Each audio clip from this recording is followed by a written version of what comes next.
Membahas lebih jauh kasus perundungan yang mengakibatkan seorang siswa di Sukabumi, Jawa Barat, sudah bergabung bersama kami melalui sambungan telekonferensi kuasa hukum korban Melissa Anggraini di Jakarta. Selamat siang Mbak Melissa. Ini yang dilaporkan ada 8 orang diduga terlibat dalam kasus perundungan ini. Peran-perannya apa saja Mbak?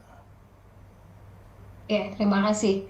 Tanggal 11 lalu ya, hari Senin kita memang sudah melaporkan ke Polresta Sukabumi terkait dugaan tindak pidana kekerasan yang dialami oleh anak korban L. Jadi ada 8 orang yang kami laporkan di sini. Yang pertama ada kepala sekolah, lalu ada guru, lalu wali kelas. Jadi ini dialami oleh anak korban sejak ia masih di kelas 3 SD. Lalu lanjut ke 4 SD dia masih mengalami, sehingga kedua wali kelas itu juga kami laporkan. Ada 2 orang komite dan ada orang tua pelaku yang kemarin pelaku anak yang sempat kami laporkan juga sebelumnya, yang sekarang sudah naik ke tahap penyidikan. Nah, mereka ini bersama-sama ya menutup-nutupi, menempatkan anak, memberikan akses sehingga anak ini terus-menerus mengalami perundungan hampir 1 tahun. Nah, kita bisa bayangkan sekolah tempat seharusnya anak korban menuntut ilmu, tetapi tidak diberikan ruang aman terhadap anak korban oleh para pihak sekolah ini.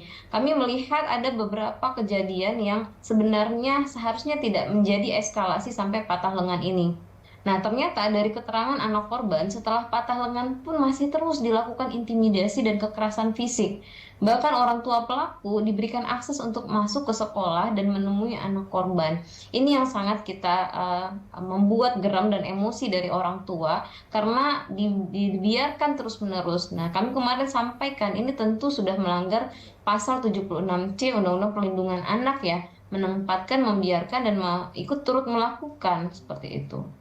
Tapi kalau kepala sekolah dan juga guru yang juga Anda laporkan, apakah memang sudah mengetahui kejadian ini sejak setahun lalu atau baru akhir-akhir ini dan kemudian baru mereka menutupi?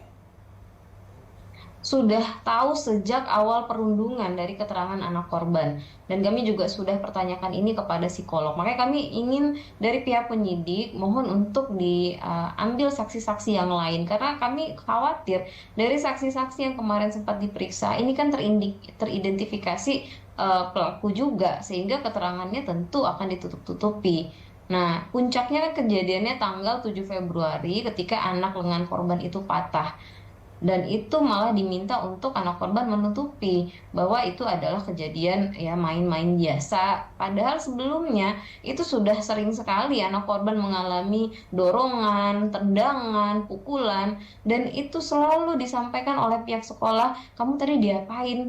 Nanti diam-diam aja ya, nggak usah dibilang ke siapa-siapa ya. Hati-hati loh, bla bla bla bla. Dan itu terus-menerus dialami oleh anak korban. Sehingga kami melihat luka yang dialami oleh anak korban tidak saja luka fisik ya, tulang ekornya yang kerap sakit, lengannya yang patah, tetapi sudah jauh lebih sakit itu adalah mentalnya. Secara psikologisnya dia rusak sekali jadinya karena dia menjadi takut ke sekolah, dia dan lain sebagainya. Kita bisa bayangkan anak umur 10 tahun diperlakukan hampir 1 tahun, dia tidak boleh berbicara dan menyampaikan yang sebenarnya ke orang tuanya. Baik, Seperti pihak itu. sekolah ini apa alasannya mengapa menutupi kejadian ini, Mbak Melissa? Tentu kita punya asumsi sendiri. Nah, nanti akan digali oleh penyidik dari beberapa keterangan orang tua dan saksi-saksi dari orang tua, murid-murid yang lain berasumsi, oh mungkin ini karena ada pelaku anak ini orang kaya, pelaku anak ini donatur terbesar dan lain sebagainya, itu asumsi. Tetapi yang pasti perundungan itu benar-benar dialami oleh anak korban. Dan pernah beberapa kali pihak sekolah yang seharusnya menjaga murid-muridnya dari tindak kekerasan, tetapi malah memberikan akses kepada orang tua pelaku datang ke sekolah, menemui anak korban, menarik ke toilet, lalu melakukan intimidasi di situ. Dan setelah itu terjadi, pihak sekolah hanya bertanya, tadi kamu diapain, sakit nggak? Ya udah nggak usah ngomong-ngomong ya, kamu diam aja ya. Ini kan sudah keterlaluan. Ini yang kami ingin dari pihak penyidik menggali karena sampai saat ini kami melihat tidak ada statement apapun dari pihak sekolah seperti apa kejujurannya gitu ya, sebagai pihak sekolah yang memang harus melindungi seluruh anak murid. Selain ke proses hukum, adakah juga upaya yang dilakukan dari Mbak Melissa dan juga keluarga korban untuk naik mungkin ke Dinas Pendidikan atau mungkin Kementerian Pendidikan dan Kebudayaan untuk menyatakan hal ini, Mbak? Iya, tentu nanti saya juga akan menyampaikan kepada Kementerian PPPA ya, terkait dengan apa yang dialami oleh anak korban.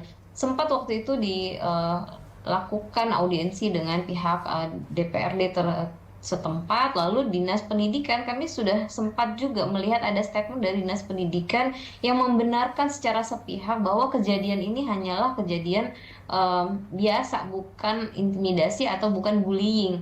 Dan mereka sampaikan sudah sempat ada mediasi dan lain sebagainya. Padahal mediasi itu sempat diupayakan dari kedua belah pihak ketika jauh orang tua anak korban belum mengetahui.